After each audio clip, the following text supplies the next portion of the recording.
Bonjour et bienvenue dans cette vidéo, j'espère que vous allez bien. Je suis de retour. Après une longue pause, je suis vraiment désolée, je l'avais pas vu venir celle-là, mais j'en ai vraiment eu besoin. Et quoi de mieux pour enfin sortir de ma grotte que de revenir pour vous présenter ma pile à lire de l'automne, ma pile à lire du Pumpkin Autumn Challenge. Parce que oui, lui aussi, il est de retour. Ce challenge automnal auquel je participe depuis sa création, donc depuis un paquet d'années, et qui a été créé justement par Guy Mauze de la chaîne Le Terrier de Guy Mauze, et qui va reprendre dès lundi prochain, le 1er septembre.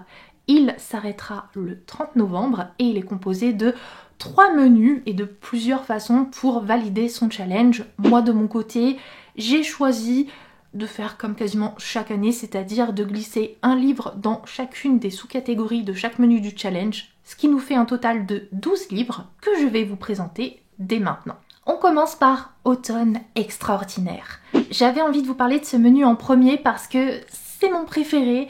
C'est ce menu dans lequel j'ai pu y glisser des romans de fantasy, mais en même temps hyper cosy, réconfortants, dans lesquels j'ai trop hâte de me plonger. Et pour commencer, la première sous-catégorie de ce menu, c'est la bonne auberge de la pierre levée. Et là, je me suis juste arrêtée à l'intitulé de cette sous-catégorie. J'ai vu le mot auberge et je me suis dit, bah oui, c'est la sous-catégorie parfaite pour tenir une auberge magique, guide de survie pour sorcières. Un roman publié chez Lumen qui a été écrit par Sangu Mandana, qui est également l'autrice du livre La société très secrète des sorcières extraordinaires, que j'avais vraiment beaucoup aimé, où c'est de la cozy fantasy pour adultes avec des sorcières, et là j'imagine que ça va être aussi à peu près la même chose. Je dis ça parce que je me suis pas trop intéressée au résumé de ce livre, juste j'ai vu le nom de l'autrice, j'ai vu auberge magique et sorcière, et ça m'a suffi. La seconde sous-catégorie de ce menu, c'est chaudron, foudre et clair de lune. Et là, en voyant les mots-clés sorcière et herboristerie, eh bien, je me suis dit que c'était parfait pour La sorcière de Downsfield de Sharon Lynn Fisher, publié chez Sabran. Un livre qui n'est autre qu'une réécriture de Jane Eyre, oui, version sorcière. Ici, on va suivre le personnage de Jane Eyre, R-A-I-R-E, qui est une sorcière qui enseigne la botanique, et un jour, elle va devoir venir en aide à Edward Rochester, qui vit reclus dans son manoir de Townsfield, en proie à une menace surnaturelle. Du coup, elle va devoir mener sa petite enquête et on va suivre ça, et j'ai trop hâte parce que vraiment Jane Eyre, c'est une histoire qui m'a vraiment bien plu et j'ai hâte de voir comment ça va être adapté ici. Et en plus, ce livre-là, je vais le lire en lecture commune avec mon amie Anaïs, donc 2 fois plus de plaisir. La troisième sous-catégorie de ce menu, c'est le cercle de la comté, avec un beau jeu de mots sur le thé de comté. Et là, j'ai vu en mots-clés vivre ensemble, singularité, diversité, et je trouvais que ça allait plutôt bien avec la petite boutique de sortilèges de Sarah Beth Durst, publiée chez Brajlon. Un roman qu'on voit quasiment partout depuis des mois et qui me fait super envie, d'autant plus qu'il est trop beau, trop mignon. Et du coup, ça a été dur de me retenir, de me jeter dessus, mais je voulais tellement le lire pour cet automne. Et du coup, là, ça va être l'occasion de découvrir donc le personnage de Kiela, qui est plutôt à la base de nature solitaire, mais elle va devoir s'expatrier sur une île, et sur cette île, elle va ouvrir une sortilègerie, c'est-à-dire une boutique de sortilèges, afin de venir en aide aux habitants de cette île. Et apparemment, justement, il va y avoir toute cette notion de diversité, de singularité, et en même temps ce côté vivre ensemble, le tout avec une histoire hyper cosy, et du coup il me tarde de découvrir enfin ce roman. Dernière sous-catégorie de ce menu, la thé. Une variation sophistiquée et crémeuse. Et là, pour cette sous-catégorie, il fallait choisir un livre avec une couverture aux couleurs beige, marron. Donc j'en ai profité pour y glisser un album jeunesse qui n'est autre que Le Croque-en-Mur, donc par Michael Brun-Arnaud, l'auteur de la saga Mémoire de la forêt, avec les illustrations de Jérémy Payet, et publié chez Kaléidoscope, où là on va y suivre le Croque-en-Mur, un blaireau qui a l'air assez antipathique, mais on a un petit Lapro qui est bien décidé à comprendre un petit peu pourquoi et à résoudre cette énigme. Deux personnages qui vont sûrement être amenés à se côtoyer, à dévoiler des secrets, le tout avec la plume de Michael Brun-Arnaud, les illustrations de Jérémy Payet. Et en plus de ça, l'auteur lui-même m'a conseillé de garder ce livre et de ne le lire qu'en cet automne, donc je l'ai écouté et ça va être l'occasion parfaite maintenant de découvrir son histoire. On passe à Automne rayonnant, qui, chez moi, est un menu qui a fait appel à deux types de livres. D'un côté des romans assez doux, et d'un autre côté des romans avec pas mal de combativité. Et justement, dès la première sous-catégorie de ce menu, on va retrouver de la combativité, puisque cette sous-catégorie, c'est « je ne couperai pas mes cheveux, je ne parlerai pas moins fort ». Et avec une sous-catégorie aussi engagée, aussi féministe, il me fallait un personnage féminin fort et donc ça va être dans cette sous-catégorie que je vais retrouver le personnage de Freya dans Un sort gravé dans les os par Daniel L. Jensen, publié chez Brajlon, qui est la suite et fin d'une duologie dont le premier tome c'est Un destin ancré dans le sang. C'est en fait une saga de romantasy nordique que j'avais vraiment beaucoup apprécié, où justement dans le premier tome on a cette héroïne Freya qui apprend à combattre, qui apprend à développer ses dons magiques, et du coup c'était hyper intéressant à suivre, et la fin du premier tome donnait vraiment très envie de connaître cette suite, donc il me tarde de pouvoir enfin la lire et de retrouver Freya. Nouvelle sous-catégorie, Ma meilleure ennemie, et là j'ai joué avec le mot-clé steampunk puisque j'avais un roman steampunk dans ma palle que j'avais très envie de lire, et justement c'est l'occasion parfaite. Il s'agit des Cœurs oiseaux par Clara Lecor, publié chez les éditions Rivka. Donc un univers steampunk où chacun possède un oiseau dans son cœur. Oui. Et nous on va suivre le personnage d'Orion qui un jour va faire la connaissance de Florence. Et son cœur va s'emballer pour elle, il va complètement craquer, mais problème, Florence est déjà fiancée à un redoutable prince, et du coup elle va s'en aller, sauf que Florence ne va pas être la seule à s'en aller, puisque l'oiseau qui vit dans le cœur d'Orion va s'en aller lui aussi, et du coup Orion va décider d'entreprendre un voyage pour aller le récupérer, pour aller le chercher. Et ça a l'air hyper poétique dit comme ça, et il me tarde de voir ce que nous réserve ce petit roman. Et en même temps en plus, regardez cette couverture, enfin regardez ça, il y a de la neige. Ça fait trop envie.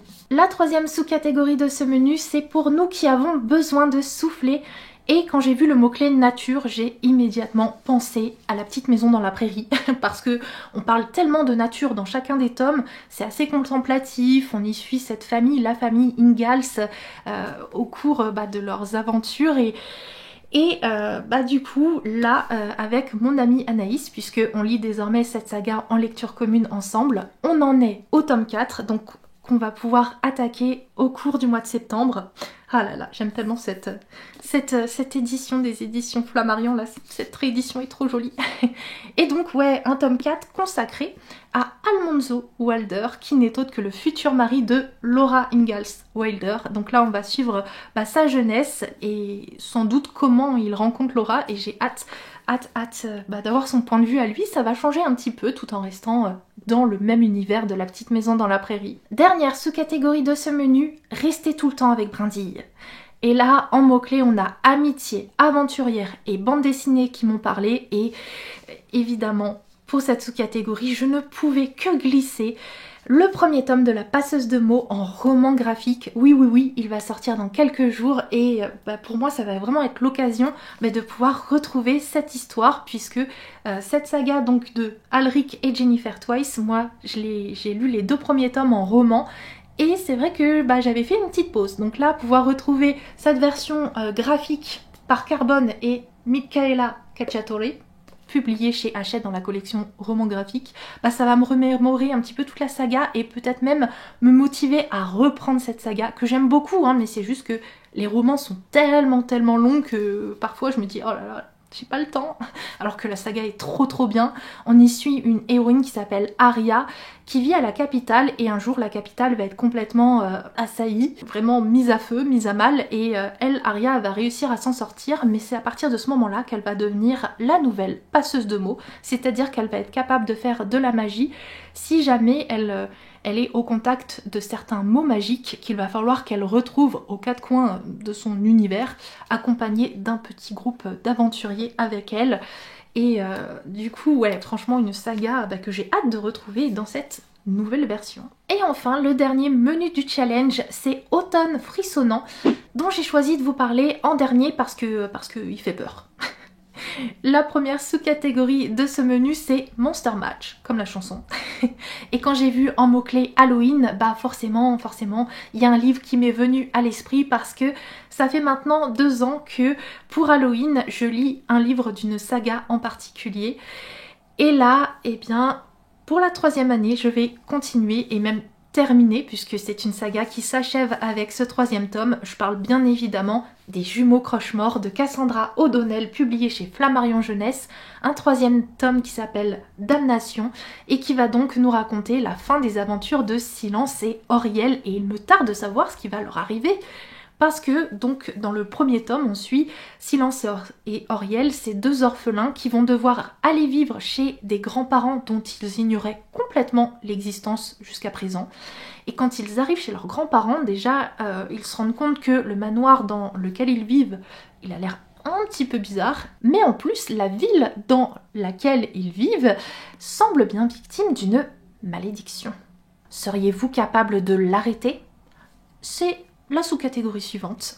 Et quand j'ai vu en mots-clés qu'il y avait suspense et paradoxe, je me suis dit que j'allais me faire plaisir et en profiter pour y glisser un livre qui se passe dans l'univers de Stranger Things et qui n'est autre que Hawkins Horror par Matthew Gilbert, qui va ressortir chez les éditions Hachette Roman. Je dis ressortir parce que, si je ne dis pas de bêtises, c'est une réédition d'un livre donc, qui est déjà sorti et dans lequel on est dans l'univers de Stranger Things.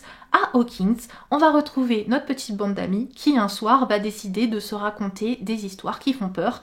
Donc ce livre, c'est un peu un recueil de 7 contes horrifiques à la sauce Stranger Things qu'il me tarde de lire parce que ce livre, je crois qu'il va sortir à peu près en même temps que la dernière saison de la série et vraiment, une bonne dose de Stranger Things, là, ça me fait du bien.